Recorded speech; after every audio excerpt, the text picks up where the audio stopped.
Bom dia, pessoal.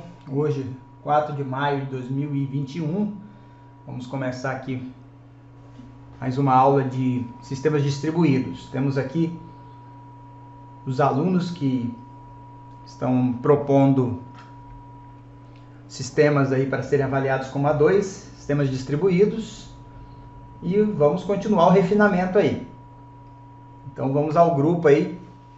James está com a palavra. Pode falar, James.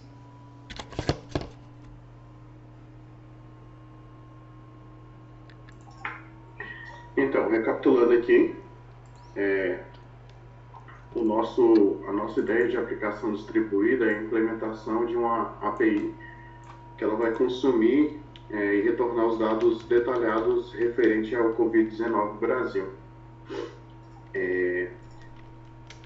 A gente está pegando esses dados de um repositório Covid-19 BR, e esse repositório ele é constantemente atualizado, pegando de fontes seguras como o Ministério da Saúde e Secretaria Estadual de Saúde. O nosso objetivo é consumir esses dados que eles são fornecidos via CSV e converter eles em arquivos JSON, que aí a gente abre possibilidade para que possa ser feito filtros via query string, que nos dá a possibilidade de filtrar, listar todos os casos do Brasil como um todo, dos estados e das cidades. Aqui é só o contexto da disciplina, que é implementar isso da forma distribuída para otimizar os recursos que a gente tem. E esse seria um diagrama para ilustrar melhor essa nossa solução. Nesse componente aqui, eu usei o diagrama de componente, que eu acho que fica o melhor para visualizar e eu acho que se encaixa melhor no contexto da apresentação. Então aqui nós temos o provedor do dados, que é o Covid-19 Brasil. Numa máquina a gente tem o nosso cron job, que ele vai rodar, ele vai fazer a raspagem desse arquivo CSV colhido, vai baixar, compactar os arquivos compactados, descompactar. Na tabela de cidades a gente está executando esse método sloops, e ele vai estar facilitando na hora da gente estar fazendo, como posso dizer, a apresentação da cidade, fazer uma query string melhor para esse quesito aqui. E em outra máquina nós temos a aplicação de fato, digamos assim, que vai estar consumindo esse nosso cron job, e ele vai estar ao mesmo tempo executando o nosso servidor Flask. Foram duas atividades que ficaram semana passada, que foi a apresentação do diagrama, e a segunda foi decidir qual seria a melhor estratégia de leitura dos dados. Então a gente optou por os dados em memória, por ele ser mais rápido, e aqui a gente tem um exemplo que no cenário real a gente trabalha com máquinas que têm alto poder de processamento. No caso, o nosso melhor exemplo é o do Heitor, que entre os membros do grupo é o que tem o computador com melhor poder de processamento, ele conta com 32 GB de RAM. Então, esse serviço vai ficar mais tranquilo na máquina dele. E isso. James, vocês acham que esses dados de Covid são dados textuais, né? Então acredito que não sejam grandes como se fossem vídeos ou imagens, né? Porque para vídeo e imagens precisaria de terabytes, né? Mas como são textos, eu acredito que caiba em um arquivo bem menor mesmo. Você tem noção do tamanho do arquivo de Covid? Heitor pode estar, eu não sei se o Heitor vai estar eu acho que conseguindo mostrar pra gente. Quem está sem áudio é o Matheus, mas o Heitor acho que está aí. Eu acho que o arquivo não fica tão grande assim, que é um CSV, né? Apesar dele ter a não ser que a gente traga todos os dados de vários períodos, aí sim a gente tem um arquivo pesado, mas se a gente trazer tipo só a última atualização que teve lá no Git, aí é um arquivo mais tranquilo. Tá, para o algoritmo de importação vocês vão carregar e lançar. Mas na hora de disponibilizar para o cliente, vocês têm que estar com a base toda pronta para entregar, se for necessário, não? Basicamente sim. Quer dizer, então é importante que o arquivo todo esteja em memória, senão não adianta, você vai ter que pegar do banco, né, do arquivo do disco rígido de qualquer maneira, e aí vai causar um passo a mais no negócio. Exatamente, porque a gente estaria pegando esse CSV, inserindo dentro do banco e pegando da nossa API de dentro do banco. Então isso eu acho que geraria um delay, porque no banco tudo fica mais pesado, né? Então dá uma pesquisada para mim, quantos você tem como estimar, né, as informações do arquivo, né? Pra vocês terem uma ideia, o arquivo do blockchain, do Ethereum, do Ethereum, né, que chama Ethereum, uma coisa assim, ele tem alguns gigas, tá? Então, o tamanho da blockchain dele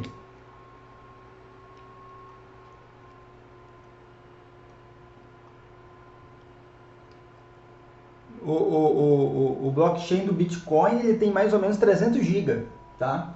E olha só como é gigante, e olha como é 300 GB, quer dizer, eu acho que a base de dados de Covid não vai ter 32 GB, entendeu? Então, se ela não tiver, vai caber numa máquina. Claro que se ela tiver mais, então você pode adicionar novas máquinas.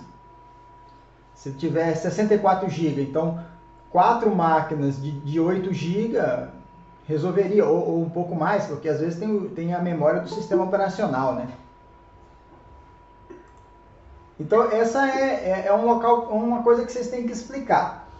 Por que vocês vão manter em memória? Porque o arquivo do Covid não é tão grande assim. Então vocês têm que me dizer o tamanho do CSV geral, de tudo, CSVzão. E aí vocês vão poder saber quantas máquinas vocês vão usar. Se o CSV tiver 4 GB, uma máquina pode ajudar a responder. Claro que se tiver muita requisição, aí de repente você poderia distribuir por causa das requisições, que é uma outra... 235 megabytes. Olha aí, ó, pequenininho, tá vendo? Pequeno. Quer dizer, é uma informação relevante, dados de Covid, do Brasil só, né? E 255 GB, então olha só, você coloca isso na memória e você ainda pode fazer mais. Se você tiver duas máquinas, cada uma com 256 MB em memória, você pode atender vários clientes com a mesma base de dados replicada em 2 máquinas, ou 3 ou 4 máquinas. Isso ficaria muito rápido para responder. Isso para solucionar possíveis multi-requisições, né? Se de repente milhares de clientes quiserem, vocês têm como fazer essa replicação. Porque vocês têm um trunfo na mão. Qual é o trunfo de vocês? A base de dados é tão pequena que cabe num pente de memória. Então, essa é a questão. Vocês podem até comparar como ficaria dando select no MySQL e direto da memória. Inclusive, isso é interessante de fazer um teste aí em qualquer momento desse. Por exemplo, você implementaria no MySQL e colocaria direto na memória. Faria um teste aí com 5 requisições simultâneas. Você veria quanto é que demoraria fazendo select de trechos diferentes do arquivo e quanto demoraria pegando direto da memória um cliente rodando com tudo em memória, só esperando as requisições, né? Aí teria que dar uma estudada em como é que o sistema fica com isso em memória, tá? Então é algo a se verificar, porque vocês têm que conferir que realmente os dados em memória realmente o dado está em memória, porque se ficar a velocidade menor, então tem algum processo de file system aí que o servidor está mexendo e vocês não estão enxergando. Por isso que é importante dar uma testada aí, tá? Então o desafio para vocês é confirmar que os dados em memória estão acelerando a velocidade do serviço de vocês. Beleza.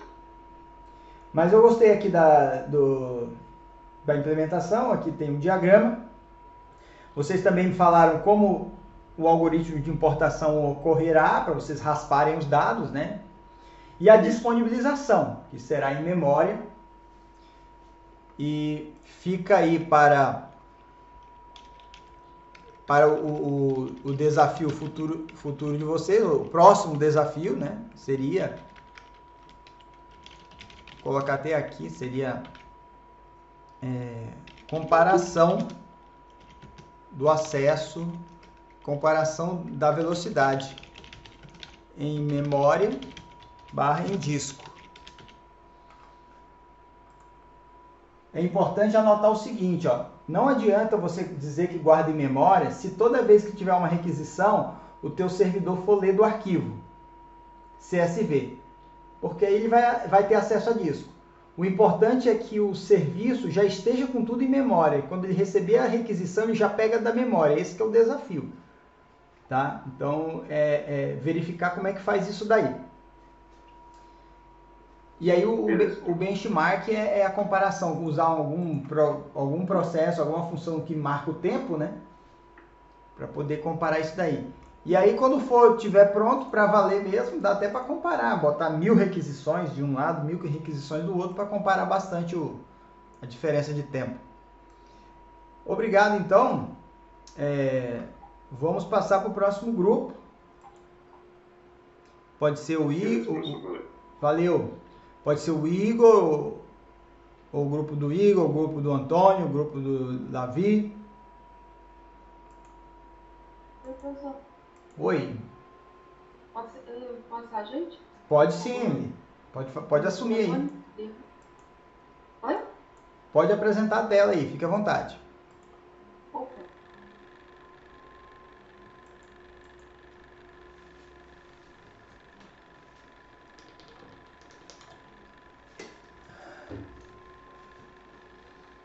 Então, a gente fez esse diagrama aqui. Você sugeriu mais de uma de empresa, eu coloquei as empresas e os gerentes de cada um, por não exatamente iguais. Ok. A quantidade. Aí eles atualizam ou criam um novo estoque. Daí eles enviam a planilha. E CSV ou XML FIDET. Acho que é CSV. Daí essa planilha vai ser enviada para o gerente do sistema. Ele vai dividir cada planilha em 3 conjuntos de dados e distribuir entre as 3 máquinas. Daí as máquinas vão verificar se há atualização ou não, e caso for atualização, elas vão só ignorar os dados duplicados. E se não, ela vai ler tudo. E por fim, ela envia os dados relacionados do estoque correspondente aqui para o banco de dados. A gente ainda não sabe se usa tipo, a memória das máquinas mesmo ou se usa a API do Google Drive. E também a API do Sheets, a planilha do Google. Tá, é importante definir isso para começar a pôr a mão na massa, né? Sim. Mas o Antônio falou bem aí do Java e tem Sim. condições de resolver isso. Até porque vocês podem transformar isso aí, essas planilhas, em CSV, jogar em memória, trabalhar tudo em memória e depois escrever a planilha resultante. E aí essa planilha resultante pode ser em Sheets também, se quiser. Mas assim, lê da planilha, processa em memória o resultado grava em uma nova planilha resultante. É um exemplo, né? É um exemplo. Então vocês vão importar esses dados. Esse gerente do sistema aí, ele é uma pessoa? Como é que é? Talvez não. A gente estava pensando em ser uma quarta máquina, na verdade. Não entendi. Podia repetir? Oi?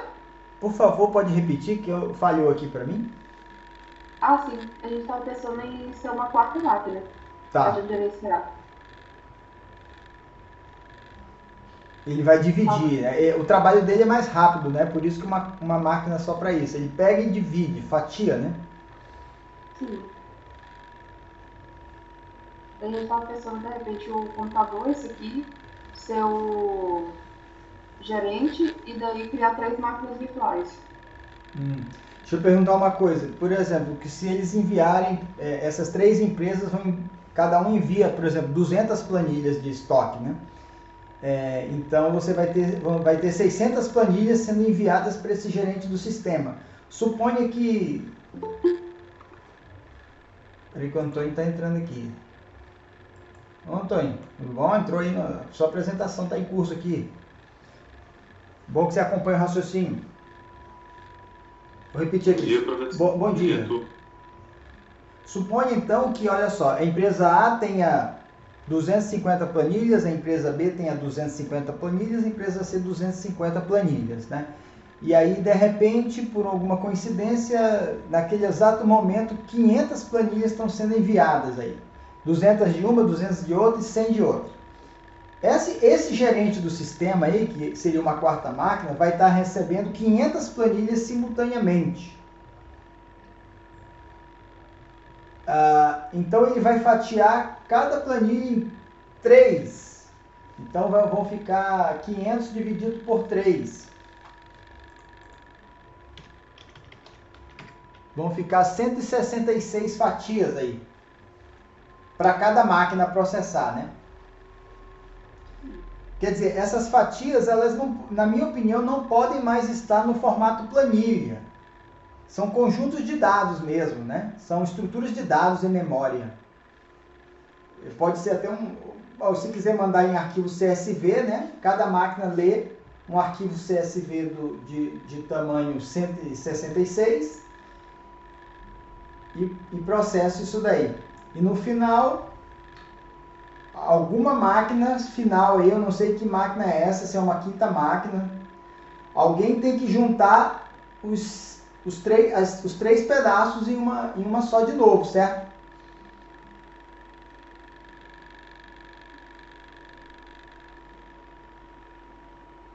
Certo. Aí vocês têm que colocar essa máquina aí, eu não estou vendo ela no diagrama. Então vocês têm a máquina que lê, a máquina lê, quebra em 3 fatias, depois junta isso aí. Quem é que junta? Tem que ter uma máquina para juntar as fatias na resultante, na planilha resultante. É porque o diagrama ele fala o que vai acontecer, só que nós da informática a gente sabe que nada acontece sozinho. Tem uma máquina por detrás, então a gente tem que saber qual é a máquina que está responsável por juntar as 3 fatias processadas novamente. Essa parte de ignorar dados duplicados é interessante, sabe por quê? Porque a máquina 1 pode ter dados duplicados com a máquina 3. E aí a máquina 1 não está vendo os dados da máquina 3. Se tiver dados duplicados na 1 e na 3, alguém tem que remover essa duplicação. Seria o quê? Uma quinta máquina?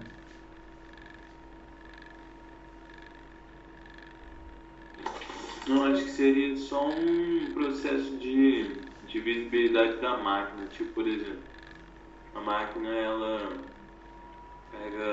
acho que ela pega esses pontos-chave do arquivo e compartilha isso com as outras máquinas para saber se ela está certa em fazer o processamento disso.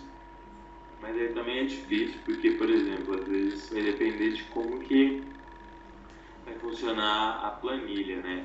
Porque às vezes se a planilha for o nome da pessoa em cada linha, aí eu acho que vai ficar fácil de identificar isso, né? Porque, tipo, por exemplo, se a gente repartir uma planilha em 3 pedaços, por exemplo, e sair uma duplicada em alguma, quer dizer que vai ter os mesmos nomes em outra. Então a gente pode fazer essa validação pelo nome, se tiver na planilha. Tipo, por exemplo, Josézinho filiado, tem um celular. Adenaldo tem um celular, entende? Aí, tipo, lá na outra máquina vai ter Josézinho filiado, tem um celular, Adenaldo tem um celular. Se tiver igual, é porque é duplicado. Não tem como ele ser. Aí, tipo, podia ser assim, ou pode ser assim. Aí uma máquina conversar com a outra, máquina 1 conversar com máquina 2 e com 3, aí vai virar uma rede P2P, entendeu? Vai virar um peer-to-peer, que eles vão enxergar uns aos outros.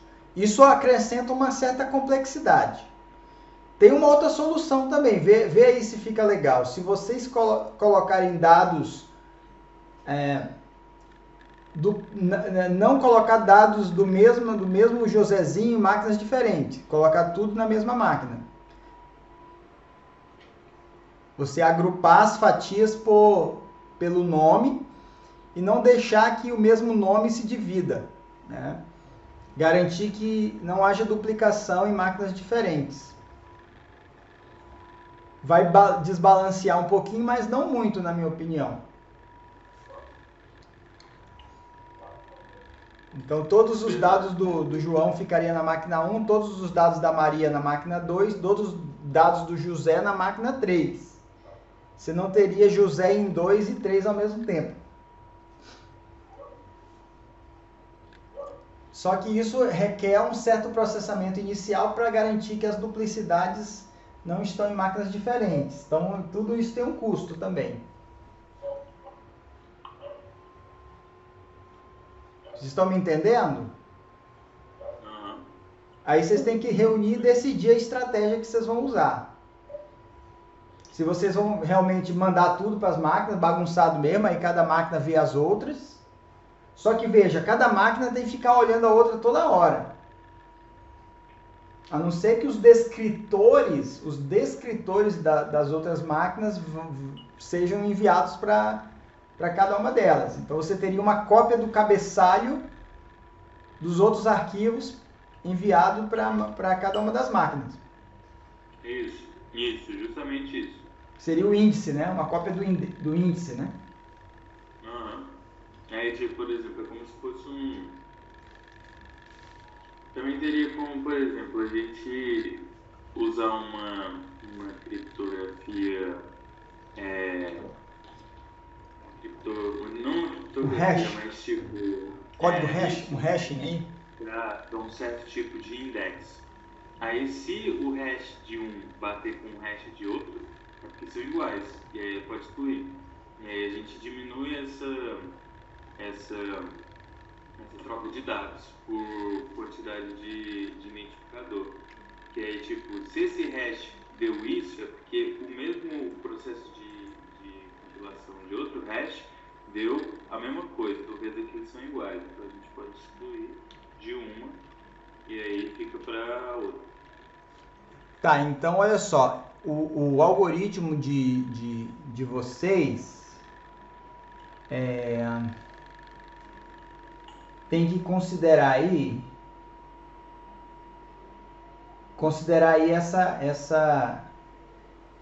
essa duplicação, tá? Que não está claro aí no diagrama. Então, é importante colocar ou em texto ou em detalhe, alguma coisa assim, o negócio da duplicação. Vocês estão dando várias soluções aqui para mim, então vocês decidem aí uma delas, eu também contribuí com algumas ideias, aí vocês escolhem e defina. Tudo tem um custo, né? Algumas vão exigir processamento de cara, de front, outros de back, um processamento mais rápido se tiver com hash. Só que aí você tem um payload aí, um custo do envio de pacotes maiores de dados aí, que são os índices para cada um deles. Tudo tem um custo, né? Mas não vou pedir para comparar os custos, não. São estratégias executáveis e se você dividir em mais máquinas, isso facilita também, né? Acho que o grande trunfo do negócio é que quando você coloca mais máquina no sistema, mesmo que o algoritmo não seja tão eficiente, mas você dividir com outras máquinas, isso compense bastante qualquer ineficiência algorítmica, né? Claro que um algoritmo bem feito com a divisão em várias máquinas, aí é o top do top, né? Você realmente tem a efetividade, né? Eficácia e eficiência unidas. Então é isso, a gente tem que colocar aí, definir essa quarta máquina, essa quinta máquina, se for o caso. Então tem alguns ajustes aí com relação à duplicação, né? Ajuste em como lidar com a duplicação de dados.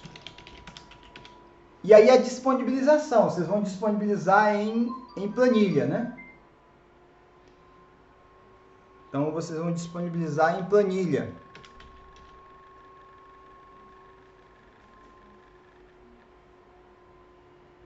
Então tá bom, é isso aí. Eu acho que vocês têm só que melhorar esse diagrama aí para a gente ver outras máquinas em ação. Esse gerente do sistema aí, colocar um ícone de uma máquina nele, que eu fiquei na dúvida se era uma pessoa, né? Mas pelo jeito é uma máquina. Se tiver no final, depois dessas 3 máquinas trabalhar, quem que vai juntar os 3 arquivos em um só, na fase de atualização aí, né? Ignorar dados duplicados, alimentar a planilha, ler todos os dados da planilha, enviar os dados relacionados correspondentes para o banco de dados. Quer dizer, de repente tem uma máquina aí com um banco de dados que vai receber essas 3 fatias processadas pela máquina 1, 2 e 3. Só colocar aí essa máquina no final.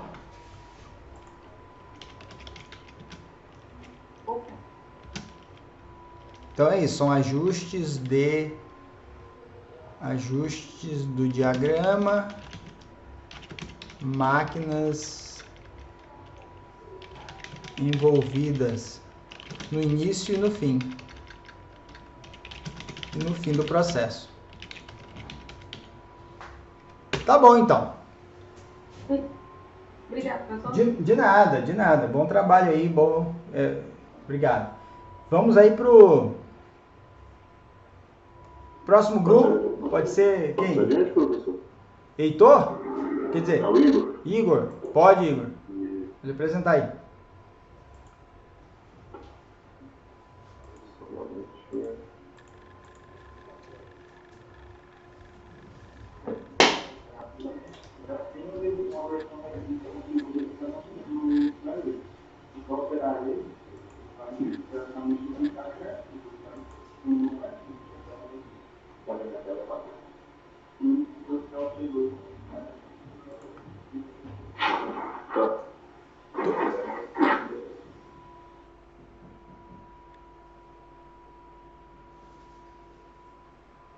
Estou vendo já, sistema distribuído de criptografia.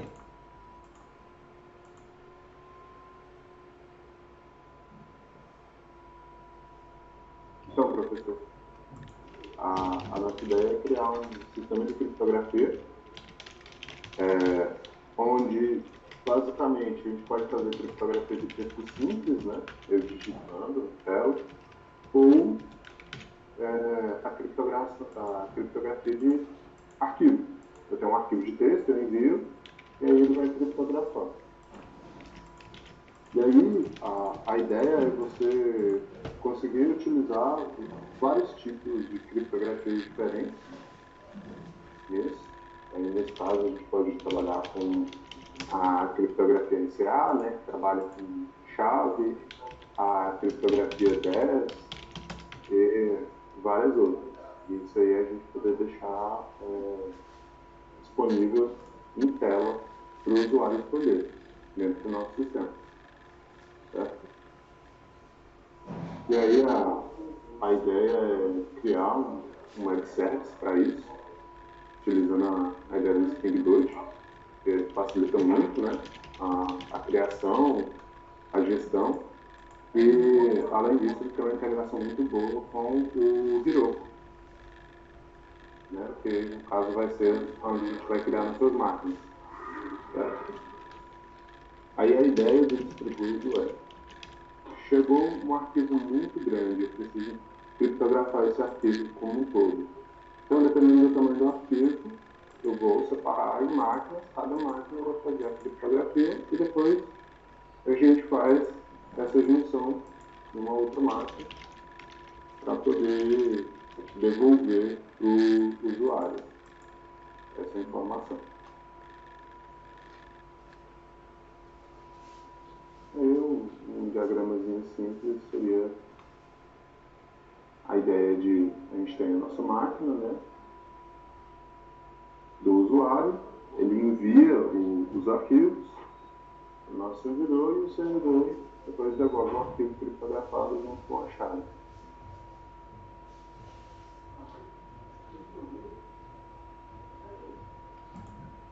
Então o formato de dados aí é binário, né? São arquivos binários, né? Isso. Ou ele pode mandar tanto o arquivo criptografado quanto isso se for criptografado pela gente, né? Pelo nosso sistema. Pode mandar a criptografia dele criptografado e retornar também a informação criptografada. Aí criptografa e descriptografa.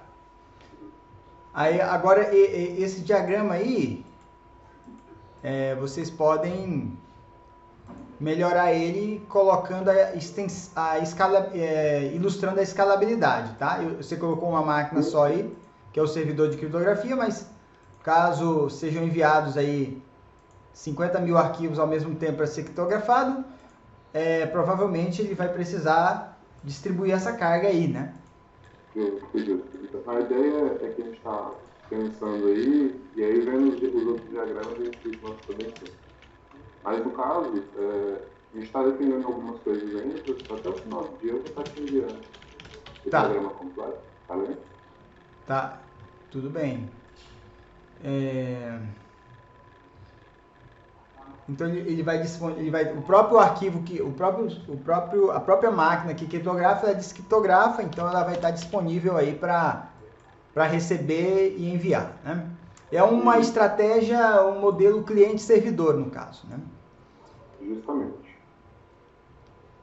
Tá. E o algoritmo de recepção e de distribuição precisa ser definido, que você vai me passar daqui a pouco, né? Tá bom. Ele recebe, cria uma estratégia aí de balanceamento, de distribuição de carga e depois junta no final lá e devolve para o cliente. Tá, e fica a definir aqui, deixa eu tô anotando aqui. Definir esse algoritmo aí de escalabilidade. Seria um ou mais PCs, né? Um ou mais máquinas, né? PCs mais. Definir. Vocês pretendem armazenar isso, ficar no banco de dados? Ou depois que criptografar, descriptografar, deleta do teu sistema, não fica nada lá? Não, a ideia é que o nosso sistema seja apenas um agente, não armazenador. Entendeu? A partir do momento que eu criptografei um arquivo, eu retorno esse arquivo para o cliente e ele não fica na minha máquina. Sim, é um serviço mesmo. É um serviço, justamente. De criptografia só, não de armazenamento. Ok. Justo. Ok. Diga. Porque aí pensando, eu posso ter máquinas que não precisam de muito armazenamento. E aí eu já vou pensando mais na parte da infra, né? Eu tenho máquinas que vai precisar ter bastante memória RAM, mas não tanto memória ROM, né? De armazenamento. Sim, isso é algo a se considerar. Se o arquivo for menor que a memória RAM de uma máquina, de repente essa máquina pode usar a memória RAM dela para processar o algoritmo de criptografia. Não precisa passar pelo disco, né? Justo. Daí dá para pôr no algoritmo aí. Eu recebo arquivo em forma de bytes, né? Uhum. E aí eu processo esses bytes e devolvo. E aí a máquina orquestradora, por assim se dizer, ela ficaria responsável por fazer essa junção, né? Tanto o split quanto o join dos arquivos. Entendi. Teria um algoritmo aí, um fluxo do tipo assim, se o arquivo for menor que o pente de memória da máquina ou a memória livre, se vocês tiverem como confirmar que uma máquina só resolveria o problema mais rápido de um arquivo menor de tantos gigas, de repente seria feito pela própria máquina, só uma. Sim. Mas a ideia é justamente essa. Chegou um arquivo, vamos imaginar, é um arquivo de 30 megas em texto. Beleza, um arquivo de 30 megas em texto, a gente sabe que tem bastante informação. Então, o ideal seria, por exemplo, para tornar até o QoS melhor, ao invés de eu usar uma máquina só para fazer, eu vou lá e pego e divido em 2, 3, onde cada uma delas faz o processamento de uma quantidade X de dados, retorna, junto e devolve para o usuário. Beleza, ótimo. Gostei do conceito de QoS, legal usar esse elemento aí. É um bom indicador. Tá bom então. Fico no aguardo. Obrigado aí, John, Igor e Renildo. Se alguém quiser falar mais alguma coisa, outros componentes do grupo, fique à vontade.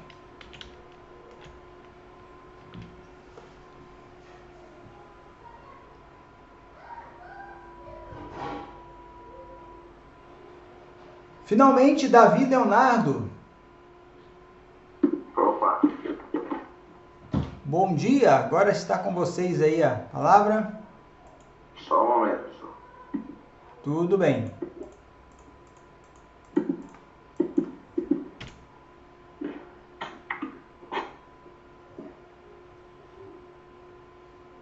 Tá dando para ver aí na sua tela? Sim, eu vou... Deixa eu dar um pin aqui, pronto. Tô vendo. Então, pessoal, a gente teve que mudar, né, nosso projeto, porque eu já tinha comentado aquela situação, a gente acabou mudando. Mas não ficou muito diferente não, né? Ao invés de a gente ser o cliente, a gente virou servidor. Eu vou até escrever aqui. Servidor de consulta. Isso, deixa eu trocar aqui pra você. Beleza. Ah, tá. Então vocês vão prover. Entendi. Foi aquela nossa conversa. Só que vocês vão importar de onde? Vocês vão importar para poder prover? A gente tem um banco de dados já aqui, ó. Isso é. A gente minerou lá no site. Então vocês têm um banco aí de qual o tamanho desse banco? Esse aqui é só um banco de teste, né? A gente não minerou o site inteiro. Não, claro. Por isso. Eu acho que vocês vão servir. Então. Ok, então assim, vocês têm que ter a estratégia de importação e de disponibilização, porque se um cliente de vocês pedir um CEP que vocês não têm, como é que vocês vão fazer, né? Aí ele não exibe nada, a gente tem montado aqui, ó, vou até passar o próximo aqui, peraí. A gente já tem a estrutura aqui, que agora é de servidor, né?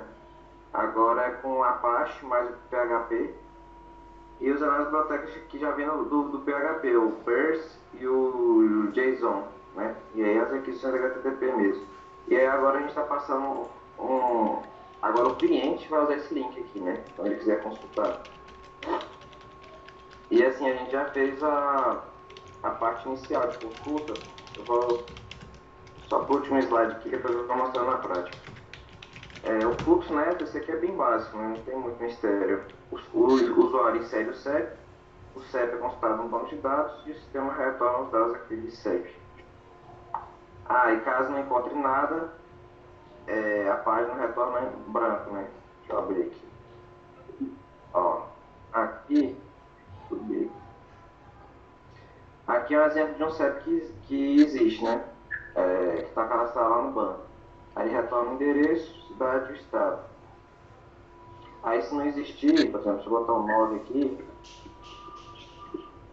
ele retorna nulo. Entendeu? Aí esses vários clientes podem fazer essa requisição aqui. Como o senhor tinha falado que tem sistema distribuído, né? várias requisições podem ser feitas ao mesmo tempo. Para a mesma máquina ou para máquinas diferentes? Máquina diferente. Você pode deixar. É porque eu não criei nenhum script para fazer múltiplas requisições, né? Para mostrar isso. Mas, assim, é um servidor à parte do PHP, então ele já é característica dele. Ele conseguir ser distribuído, né? Sei lá, você faz 100 requisições vindo dessa máquina minha e ele responde, e se juntar com outros colegas aí que quiserem fazer requisições também, ele vai responder. Tá, mas ele responde da máquina onde ele está, né? Eu estou querendo dizer mais máquinas aí. Poderia, sim, se colocar na internet, aí sim, né? Se colocar... Seria outros IPs, né, no caso. Se for IP, né? Se for IP diferente, sim. Porque a ideia é essa da distribuição, não é múltiplas requisições, são múltiplas máquinas para atender uma requisição que seja. No caso, a requisição é tão atômica que é claro que é uma máquina só que vai responder. Só que assim, se você tiver 1 milhão de requisições de CEP, então ele vai ter que balancear aí 500 milhões para uma máquina, 500 mil para uma máquina e 500 mil para outra máquina, por exemplo, se tiver duas máquinas aí, né? Se tiver 4 máquinas, então 250 mil requisições para cada uma delas. É isso que eu ainda não vi aí no teu projeto. Eu só estou vendo uma máquina respondendo, não estou vendo distribuição para outras máquinas. Mas nesse caso aqui, professor, qual seria o que deveria ser feito? Assim, eu sei que tem que ser distribuído, mas como? Bom, você tem uma base, se você tiver uma base aí, primeiro que você tem que importar o teu sistema para ele ser útil, ele tem que responder com o CEP. Se não tiver o CEP, ou duas coisas, ou o cara digitou o CEP errado, ou o CEP não tem no sistema. Só que o CEP não ter no sistema, eu considero uma falha de utilidade do sistema. O sistema tem que responder com o CEP. Se o CEP existe, ele tem que me dizer, o seu CEP é do endereço X. Senão não tem motivo para usar o sistema. Tá? Então ele tem que me responder. Então você tem que ter a base aí dos CEPs, de todos os CEPs. Aí o que acontece? O desafio aí é quando eu tiver 1 milhão de clientes querendo consultar CEP no teu sistema. Vai ter uma fila aí de 1 milhão de requisições. Pode ser que a requisição de número 900.500 fique sem paciência de esperar nessa fila. Então, é importante você colocar mais máquinas para responder. Essa base de CEPs consegue ficar em memória? Eu acho que sim, tá? Uma base de CEPs do correio, não sei se ocupa mais de 1 GB, tem que dar uma olhada. Mas o que pesa aí é a fila de requisições. Você tiver 1 milhão de pessoas para consultar o CEP, é bom distribuir isso aí. Oi, pode falar. Eu fiquei na dúvida de como colocar o servidor para gerenciar desse jeito. Porque assim, se fosse em produção, eu colocaria pelo Docker, sei lá, alguma coisa assim do tipo. Mas nem no Docker não transmitiria a divisão. Assim, eu acho que não, né? Mas você tem que ter uma máquina de front para balancear a requisição, né? Ela requisita para outras, por exemplo, né? Se ela é uma máquina que simplesmente transfere a responsabilidade da consulta, né? Ou tem um balanceador também por requisição. Por exemplo, cada máquina tem um contador de requisição dentro de si. E aí chega uma requisição e essa requisição pode ir para uma piscina, né, para um pool, e aí as máquinas vão processando, vão pegando a próxima do pool. Entendi. Entendeu? Fica um pool de memória e uma máquina só insere no pool. e as outras ficam pegando do pool e respondendo. Tem que criar uma estratégia aí de balanceamento de carga. Às vezes também uma diretiva uma diretiva aí vai responder isso daí. Se você usa uma técnica para distribuir a carga de trabalho uniformemente entre 2 ou mais computadores da rede. Às vezes você configura isso no próprio servidor. Que ele diz assim, ó, a partir de tantas requisições passa para a máquina do IP X. A partir de tantas requisições já passa para o IP Y. Eu acho que o desafio de vocês é usar um load balancer. Então vocês vão pesquisar isso aqui, ó, tá no chat.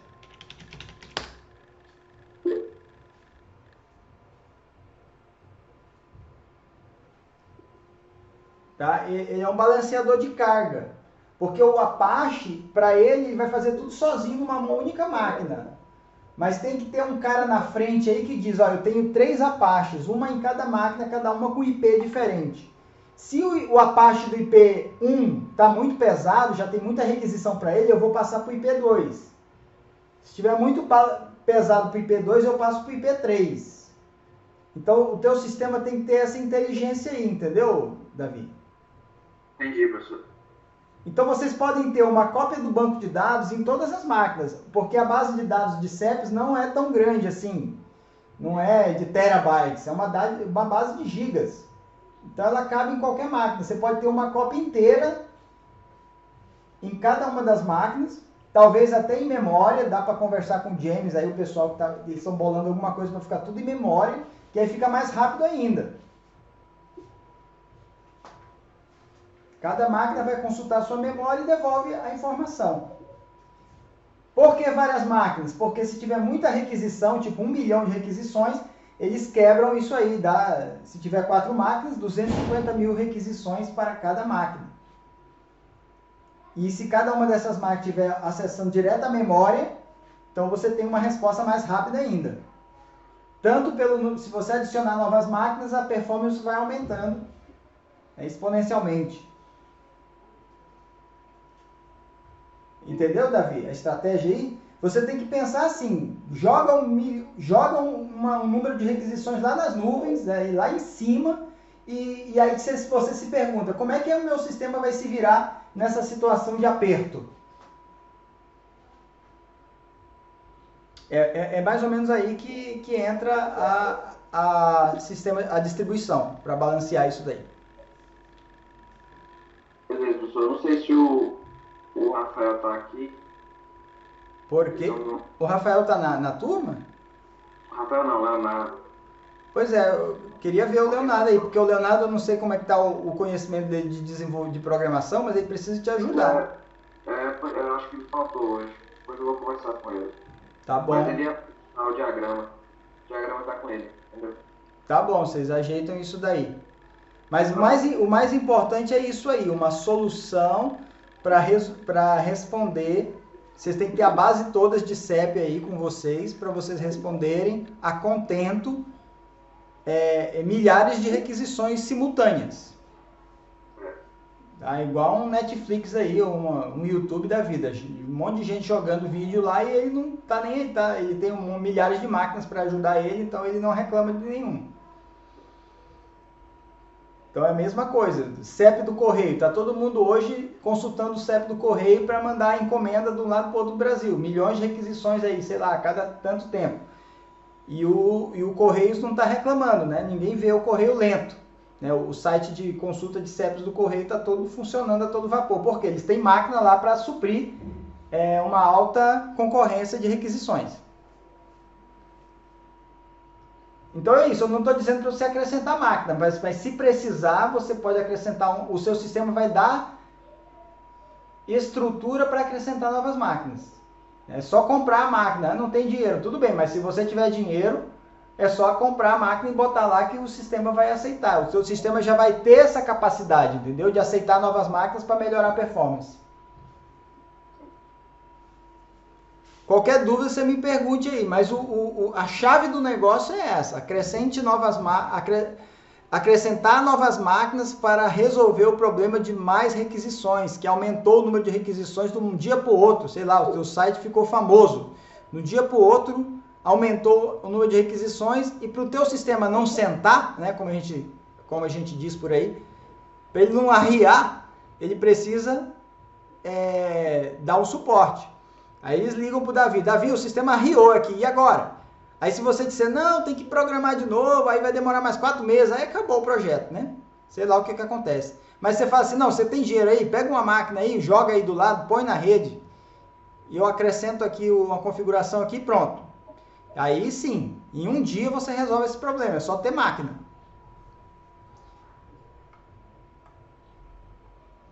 Entendi, professor. Valeu. Tá bom então, Davi. Gente, então é isso. Eu acho que agora nós alinhamos um pouco mais o que vocês vão fazer. E aí, os ajustes eu vou acrescentar no fórum, tá? Vocês façam esses ajustes aí e postem no fórum lá essas melhorias. E na aula que vem a gente continua com conteúdo aí que ainda tem, a gente vai continuar refinando esse sistema de vocês aí com base nas aulas teóricas também, para pôr ela em prática. Alguma dúvida, pessoal? Tá encaminhado? Tem coisa para fazer aí, né? Continua, segue o jogo. É isso mesmo. Então tá bom, segue o jogo, é isso aí, cada um tem um desafio. Ajustem seus desafios aí. Qualquer coisa, estamos online. Aqui está a nossa frequência aí, né? Antônio, Davi, Heitor, Igor, James, John, Juno, Matheus, Renildo e Vinícius. Estão todos presentes. Muito obrigado, então. Forte abraço e até a próxima aula. Até a próxima, professor. Obrigado. Eu que agradeço. Tchau, tchau.